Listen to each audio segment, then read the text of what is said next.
Ladies and gentlemen, please rise for the presentation of colors.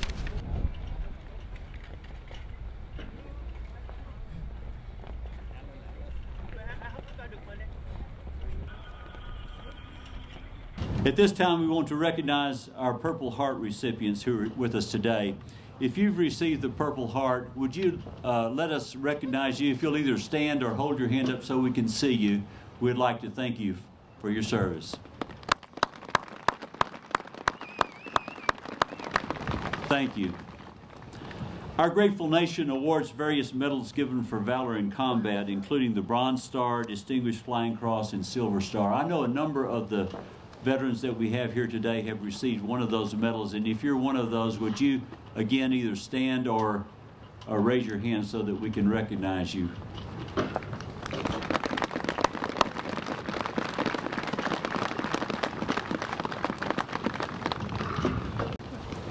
And now it's my privilege to introduce our mayor, Dr. Robert N. Klug. He was elected to office of mayor in the city of Arlington in May 2003 after serving 2 terms on the city council.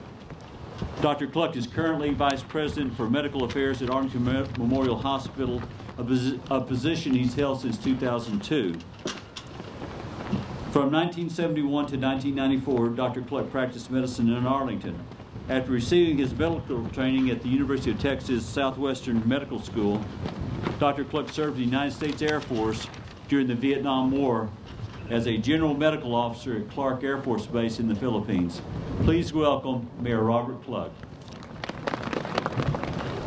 Thank you very much. It's always a pleasure to be here on Veterans Day.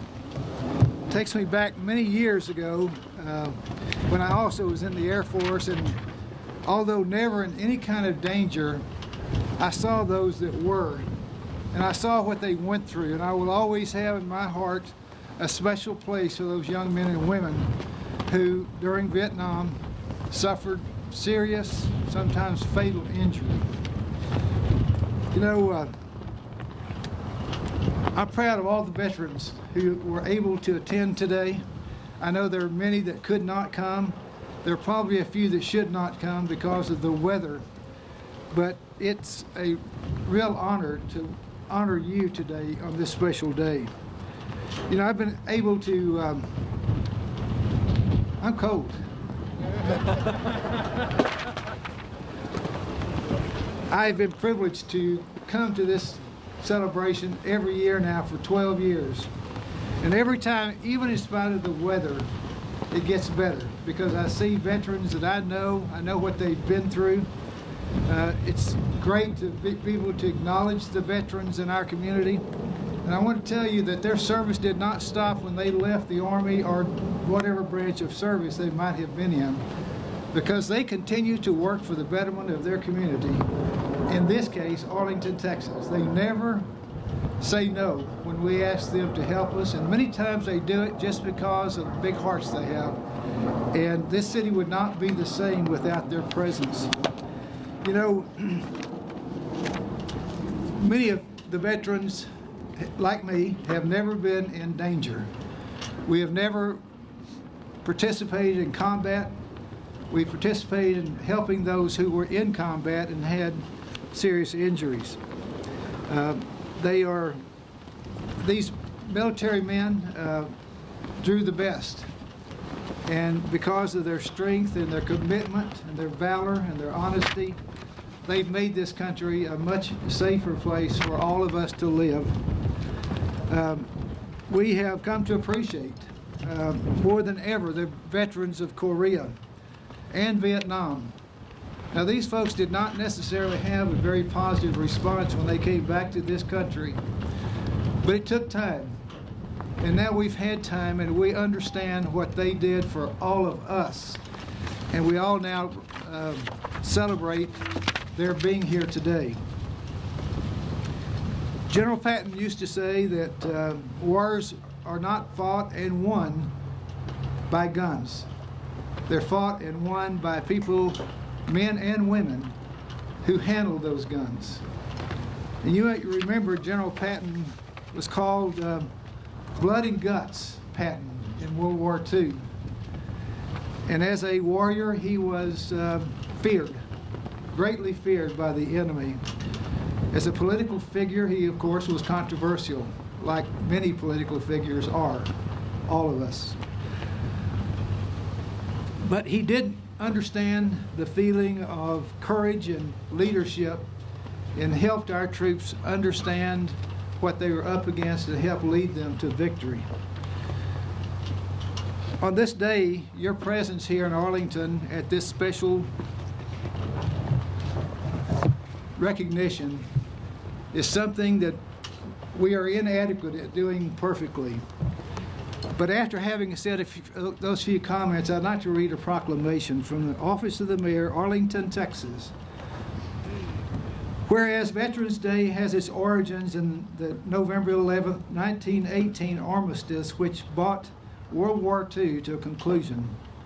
And whereas the Allied victory of World War I affirmed the strength of great nations acting together for high purposes.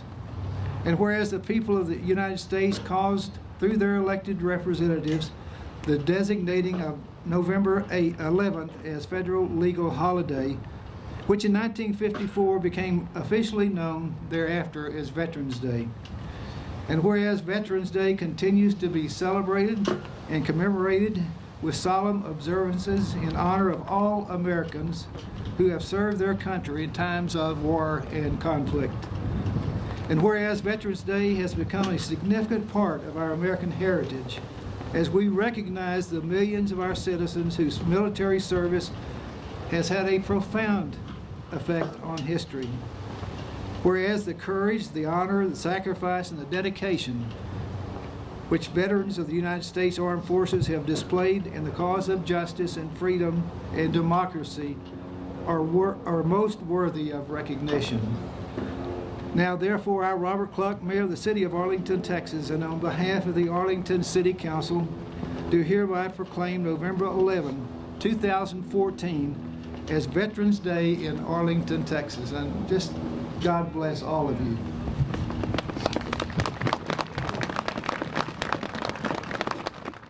Good afternoon, or good morning, veterans, ladies and gentlemen, dignitaries. My task today is to introduce my friend, and I want to tell you a few things about my friend, Jim Williams, Major General, United States Marine Corps, retired. He was in the military active duty for over 35 years. His list of commands, his accomplishment is amazing, but here's a few. Commanding General, 4th Marine Division, Assistant Division Commander, 2nd Marine Division, Deputy Commanding General, Marine Corps Combat Development Command, Assistant Division Commander. He also worked with the Secretary of Defense's Reserve Force Policy Board. He has served throughout the world. He has been through Asia, Europe, Central and South America, China, Korea, Japan, the Republic of the Philippines. He worked in the counter-drug war in Central and South America. During the Carter and Reagan administrations, he served as a social aide in the White House. Very educated, has his BS degree from Slippery Rock University in Pennsylvania, but he went on to receive master's degrees from Georgetown, Yale University, and the U.S. Army War College in International Studies. His list of awards are long and numerous, but highlighting the list is the Defense Meritorious Service Medal, the Legion of Merit, the Bronze Star Meritorious Service Medal, Navy Achievement, and various awards from the different campaigns he has served in. Jim is heavily involved in business affairs throughout the United States and the world.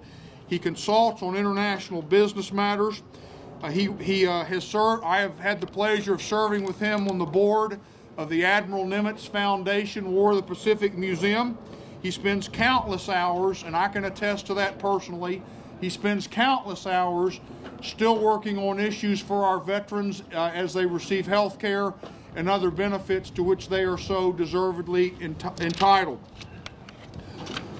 In closing, I would like to say that one day I showed up for drill at Grand Prairie Naval Air Station, and there was this tall guy that I'd never seen before, and he was asking questions about everything, and he was a recon guy, and you know, what is he doing with an artillery unit? So So we got to know each other at that time and became friends. And I can tell you that at every turn where the military, the veterans in North Texas has needed someone they can count on, whether it's at a public event, it's giving the public information on CNN News Channel. Jim Williams is a Marine's Marine, a veteran's veteran, and a man of the world, and a guy that I'm very happy to call my friend. Please join me in welcoming Major General James Williams, United States Marine Corps, retired. Thank you, everybody. First of all, let me say Happy Veterans Day to all of you. Let me say Happy Marine Corps birthday to those Marines from yesterday, 239 years. That means we're a year older than the United States. Hoorah. It's my pleasure to be here. Mayor, thank you. And all of the dignitaries that are here, thank you as well. You know, I want to talk to you today a little bit about what you guys went through in Korea and some of the things that all Americans need to know, especially our young Americans, because we know that if you don't know your history, you're destined to relive it, and it may not be a pretty picture. And I also want to talk about some of the things that are currently going on that hopefully that you all are taking advantage of and have taken advantage of since you came back from the war in Korea. And I want to start with that. Just this past Saturday, some of you saw or Sunday, some of you saw the 60 Minutes program that featured our new Secretary of the VA, Robert McDonald. Well, I had him sneak into town here on Saturday, and we spent a number of hours with him to talk about what was going to change in your VA. And you've already heard that he's getting rid of some dead weight. He's going to make some changes. We're going to hold that West Point guy to his promises. And one of the things that we really encouraged him to do was make sure that you get the care and you get treated the way you're supposed to when you go to your VA. You know, the other good thing is if you go to this VA, whether it's here in Tarrant County or whether it's over in the Dallas side or in Bonham, you can be assured I'll be watching over you because I'm on the board, and I'm going to make sure that if they're not taking care of you, I'm going to be in their face making sure that it's done, and it's done right. But thank you. But let me talk to you about the things that you went through in the Korean War. You know, maybe the wind chill is down around 20, but when you fought that war and it was the winter, it was minus 51. Minus 51. If you've never been in that cold weather, you don't really know how cold is. And those of you, you know, you didn't have the great boots that our troops have today. You had those leather boots with no insulation. And your toes froze. And your gloves weren't real good, and your fingers froze. But you fought on. You fought not only the North Koreans, but you fought the Chinese. You fought them at the Chosun Reservoir. You fought them at the 38th parallel. And you kept fighting. Now, a lot of people say Korea was a forgotten war. Well, I'm here to tell you we haven't forgotten you or that war. And thank you for your service. You know, in that war, it was an undeclared war. It was the first action by the United Nations.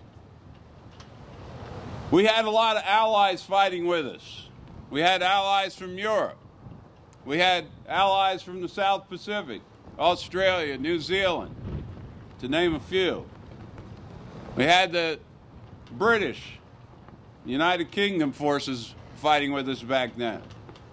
You know, the one problem we didn't have a problem with the veterans that fought the war. We had a problem with the command structure.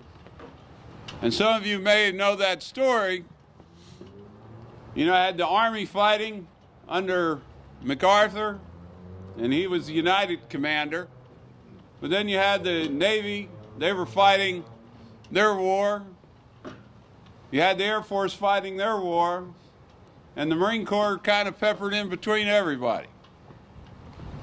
But at the end of the day, from 1950 to 1953, you fought honorably and bravely for freedom, because that's what it was about. It was about freedom. You know, just like our heroes in South Vietnam and the veterans that fought after you in Vietnam, and some of you may have fought in Vietnam as well. It was about freedom. The fight is always about freedom. It will never be about anything else. You know, a lot of people ask me, well, why do veterans fight? I said it's because of one thing. It's the most perfect four-letter word in the vocabulary. It's called love. Love of country and community, love of your family and friends, love of the fellow soldiers, sailors, airmen, and Marines that you fought with, and our allies. But ultimately, it's about the love of the American people that you defend. And that's what you did, and you defended well. And thank you, thank you, thank you for your service. But I want to tell you about, thank you. I want to tell you about one young man, because he probably exemplifies what many of you did.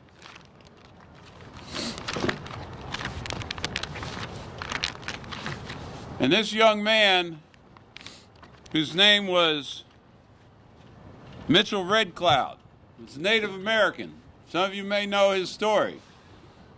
In World War II, Mitchell Red Cloud was a 20-year-old. He joined the Marine Corps. So he fought in the South Pacific, was awarded Silver Star and Navy Cross, was already a hero when he came home. He wasn't even 25. When he came home, he just didn't know what to do with himself. Walked around, and then all of a sudden Korea started. He went back and he joined the Army this time.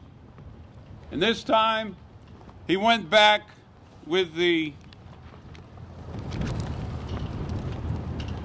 24th Infantry Division. Mitchell Red Cloud served on Hill 123 near Chongwon, North Korea. He was such a warrior, and he exemplifies what many of you probably did and saw happen in your units. And let me read you a little bit about Mitchell Red Cloud. On Hill 123, the Chinese forces made a coordinated attack. And part of that attacking force slipped into his Company E headquarters area. And during that fight, Mitchell Red Cloud was wounded. But as most of his comrades knew, he was utterly fearless in his fighting. He was struck by many enemy rounds, refused help, fell. He then was tied to a tree, maybe a tree like that one behind you. While the Chinese were attacking, he took his Browning automatic rifle and he continued to fire while he covered the withdrawal of his unit to a better position. When all the fighting was done, they came back. Mitchell Red Cloud, tied to that tree, was at this point deceased. But around him were over 100 Chinese that he killed by himself. But he gave his life for country. For that, he was awarded the highest award, the Medal of Honor. But he exemplified the heart and the spirit of what every Korean War veteran has. Heart and spirit. And I would ask everybody in this audience if you would stand and applaud these great Korean War veterans that we honor today.